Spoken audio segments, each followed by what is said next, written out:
Where I am right now is in Casarea Philippi, in northern Israel, above the Sea of Galilee.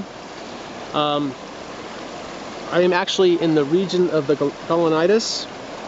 This area was predominantly half Jewish and half Gentile, although this city most likely would have been mostly Gentiles.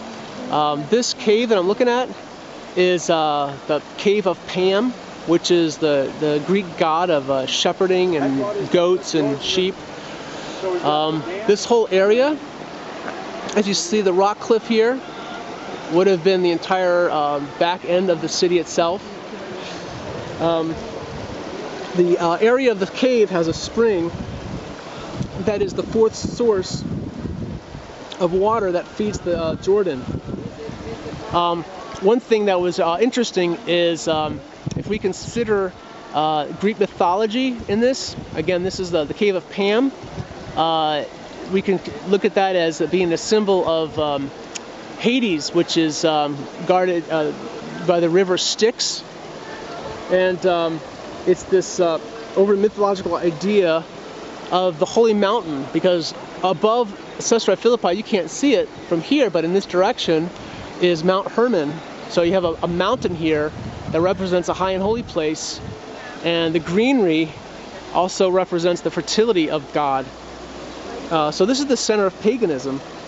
It's at this location that Jesus came, and it's recorded in Matthew 16:13 that Jesus asked Peter, "Who do you say that I am?" And Peter replies, "You are the Christ."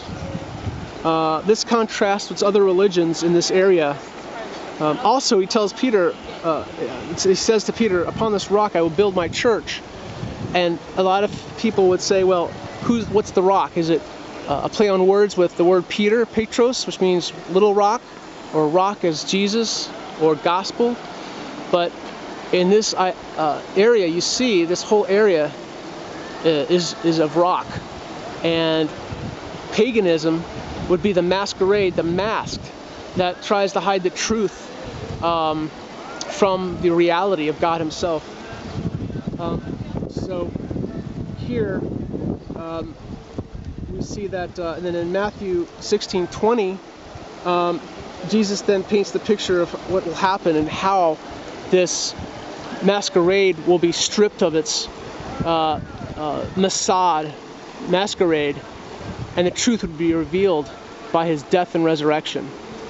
So again, this is Casarea Philippi, and this is right before Jesus went down to Golgotha to destroy sin and destroy death. And this is all, again, the Casarea Philippi. And you can see the size of this cave from the people that are just standing out there. And again, this is the fourth source of the River Jordan that flows into the Sea of Galilee. This right here is the Court of Pan and the Nymphs. The stepped and paved courtyard on which you are standing was built in the first century BCE.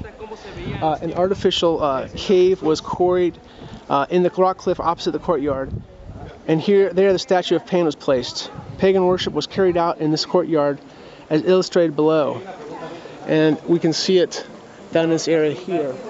According to the Greek inscriptions chiseled on the rock scarp, one niche housed a sculptus of Echo, the mountain nymph and Pan's consort. The other, a statue of Pan's father, Hermes, son of the nymph Maya, as seen in one of the coins that they used to have in this era. So if I walk around this area here, this is the entire court area of Pan and the nymphs. And up in this area would be the other temple to Pan. And this whole area is of paganism.